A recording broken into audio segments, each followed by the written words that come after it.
തിരുവല്ലയിലെ സ്പായിൽ നടന്ന പീഡനത്തിൽ പോലീസ് നടപടി എടുത്തിട്ടുണ്ട് എന്നാണ് മന്ത്രി വീണ ജോർജിന്റെ പ്രതികരണം. ഇന്നലെയും ഈ വിഷയത്തിൽ മന്ത്രിയുടെ പ്രതികരണം ഉണ്ടായിരുന്നു. കാണാം.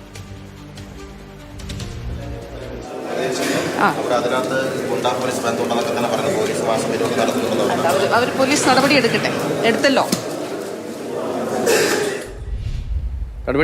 എടുത്തല്ലോ എന്ന പ്രതികരണമാണ് മന്ത്രിയുടെ ഭാഗത്തുനിന്ന്. പോലീസിന് തന്നെ വലിയ നാണക്കേടുണ്ടാക്കുന്ന സംഭവമാണ് ഹരി. അപ്പോൾ ഇക്കാര്യത്തിൽ ഇനിയിപ്പോൾ എസ് പിയുടെ ഭാഗത്ത് വീഴ്ച പറ്റിയിട്ടില്ല എന്ന വിശദീകരണം വന്നുവെങ്കിലും പോലീസിന് മാസപ്പടി ലഭിച്ചു എന്നതരത്തിലുള്ള ഇപ്പോഴും വരുന്ന വിവരങ്ങൾ അത് ഗുണ്ടകൾ മാതൃകയാക്കി അക്കാര്യത്തിലൊരു അന്വേഷണ സാധ്യതയുണ്ടോ? ആഭ്യന്തര തലത്തിൽ പോലീസിന് അന്വേഷണത്തിന് സാധ്യതയുണ്ടോ?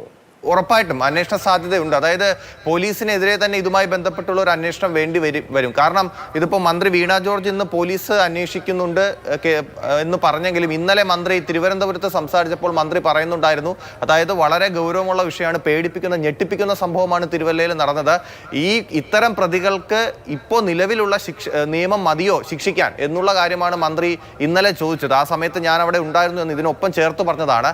ഈ സംഭവം പോലീസിനെതിരെ ഇപ്പോൾ ഈ മാസപ്പടി എന്നുള്ള ഒരു ആരോപണം നിലനിൽക്കുന്ന ഒരു പശ്ചാത്തലത്തിൽ ഇത് വളരെ ഗൗരവത്തോടെ പോലീസിനെതിരെ തന്നെ അന്വേഷിക്കേണ്ട ഒരു സ്ഥിതിയിലേക്ക് വന്നിരിക്കുകയാണ്. പോലീസിന്റെ ഭാഗത്തുനിന്ന് അവരുടെ ഭാഗം എന്താണ് എന്നുള്ള ഒരു ഔദ്യോഗിക വിശദീകരണവും പോലീസ് നൽകേണ്ടി വരും.